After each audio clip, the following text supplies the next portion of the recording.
السلام علیکم و رحمت الله و برکاته. برادرای عزیز، امروز در یوتیوب ما داشته که یوانی جواب داد کلابی جواب داد یوانی را.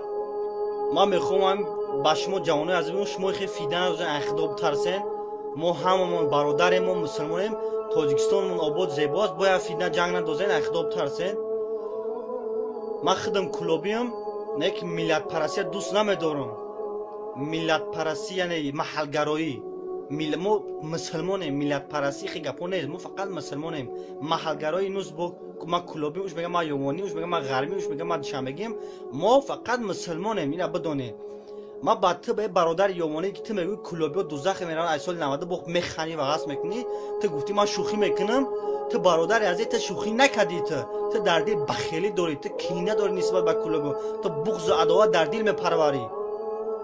تا اگر مسلمان باشی، تا اگر پیروی الله، پیروی پیامبر و پیروی الله باشی، تو گوش که چگونه پیامبر شوخی میکرد که زنی بود نزد پیامبر صلی الله علیه و آله، نومش امی ایمن بود.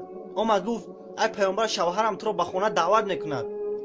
پیامبر صلی الله علیه و آله گفت شوهر تو کیست؟ همون که در چشمان سفیدی است؟ این زن گفت نه قسم به الله در چشمان شوهرم سفیدی نیست. پیامبر گفت نه، گفت در چشمان شوهر سفیدی هست. گفت نه به خدا قسم در چشمان شوهر من سفیدی نیست. پیامبر گفت کسی نیست که در چشمانش سفیدی نباشد.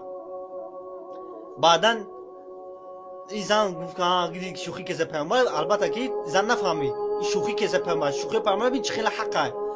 از حسن رضی الله تعالی روایت است که زن پیرانسال کمپیر پیش پیامبر آمد، گفت پیامبر در حق من دعا کن تا که من وارد جنت شوم. پیامبر صلی الله علیه و آله گفت پیرانسال ها وارد جنت نمیشوند. این کمپیر خیلی گریه کرد. پیامبر گفت که نگفت در آن روز پیرانسال نیستی، گفت در آن روز جوان هستی. یعنی پیرانسال وارد جنت نمیشه، تو یاشی تو یاش میشه بعد جنت میبره. الله تعالی یاش میکنه با کیریت میکنه بعدا وارد جنت میکنه، پیش همسر میبره.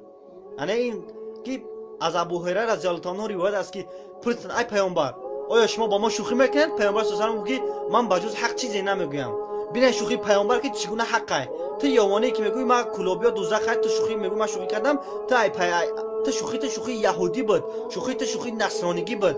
تو مسلمان میشه شوخی تو اسلامی باشه. شوخی تو پیامبر ببین چگونه شوخی کردی. و جوانا شما خدا بد اخلاق نشین، ویدیو کده ایت دشنام میکنین، ایت بدنام میکنین. بعد یا ازبک دشنام کرد، نمیدونم برای چی دشنام کن، تو برای چی دشنام کرد همین نسل تاجیکا.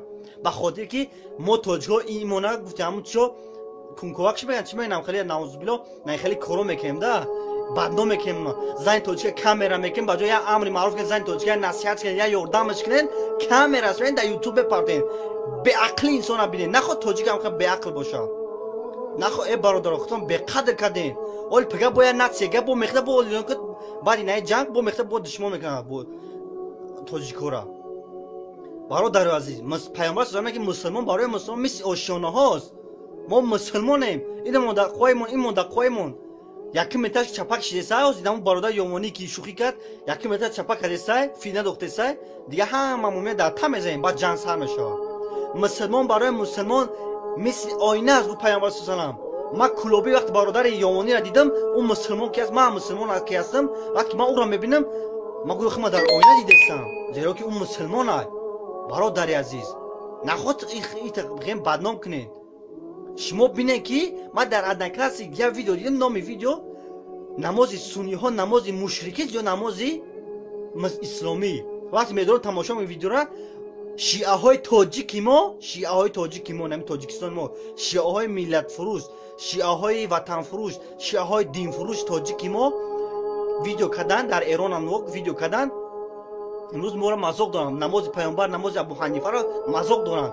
و تماشا میکنم بودهای هم چند هزار ساله خیلی در موزه هستن، در موزه فرانسه در یه دولت ها همون بودها را صورت گرفتن. میگه ببین نماز سنیان هم خیلی بوده وقتا، نماز پیامبر نماز مشرکی گفتن، نماز ابو حنیفه را میگه لعنت الله علیه نعوذ بالله دشنام میکنن. شیعه های تاجیکی خطون میخوان همین تاجیکستان ما را مثل عراق سوریه کنن.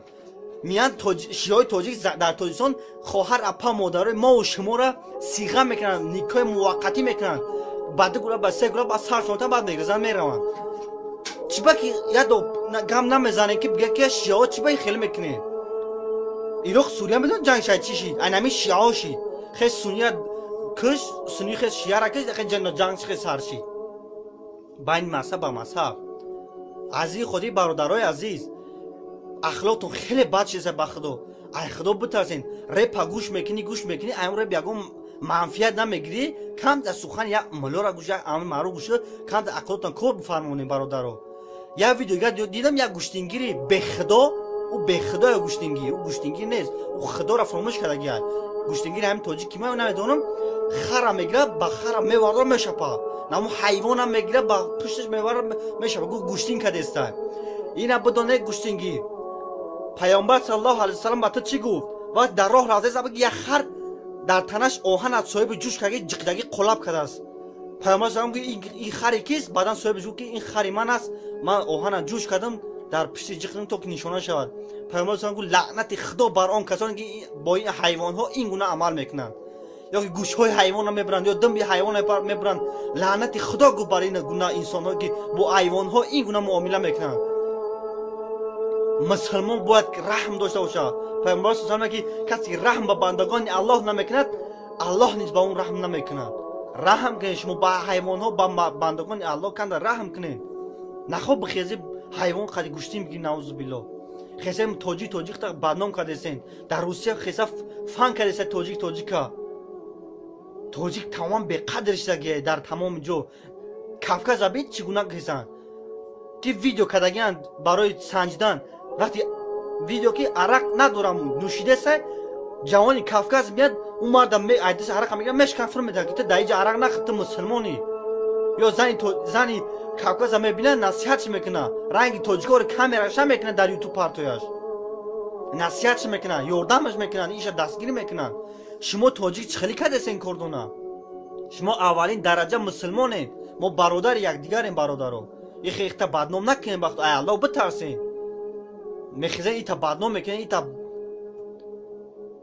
بعد چو میکنن ازبکو روسو امریکایی کسی از لا اله الا الله میگه برادری ما برادرو بید باید جانه کن برادرای کلوبی برادری یوانی کسی از کم اخلاق کنه یا ویدیو کنه که در یوتیوب آده ای ویدیو شما کسی عبرت بگیره پیامبر صلی الله علیه و سلم میگه شما یک صدقه میکنین یک سخن امر معروف میکنین یک از نصیحت میکنین اینا شما میگه اینها را عملهای خود نشمارین شما نمیدونید نه در نزد الله اینا این کارا شما چقدر قدر داره یک سامون یک کمبغل همتی یک سخن خوب به برادرت نصیحت میکنی تو خیال نکنی این سخن این کاری تو کلی خیلی مایده تو نمیدونی در نزد الله چقدر این کار عمل چقدر قدر بلند وجود داره یعنی تو با قدر میکنه ویدیو که یک از ویدیو تو عبرت بگیره یک از عقلش کم در کار فرمان عقلش همه قمه گامتون همه قمه گام جوانی توجیکه بخدا برای آدم با عقل میگه که یک نقطه بس است اگر شعور از معنی تو چراغ پیش کور است